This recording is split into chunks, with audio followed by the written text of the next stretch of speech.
Selamünaleyküm arkadaşlar. Güvercin Dünyası kanalına hoş geldiniz.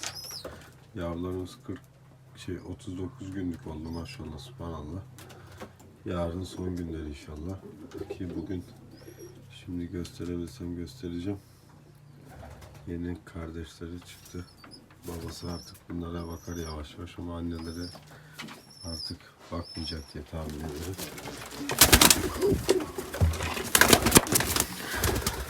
Evet, maşallah, subhanallah, çıkmış yavrumuz. Evet, ikisi de çıkmış.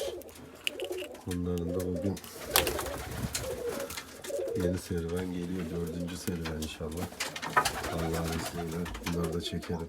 Nasip kısmet olursa. Bakalım maşallah, subhanallah. En güzel Allah. Maşallahınızı esirgemeyin dostlar. Allah'a emanet olun. Sağlıcakla kalın inşallah. Kanalıma abone olup benimle beraber bu sürece ortak olabilirsiniz.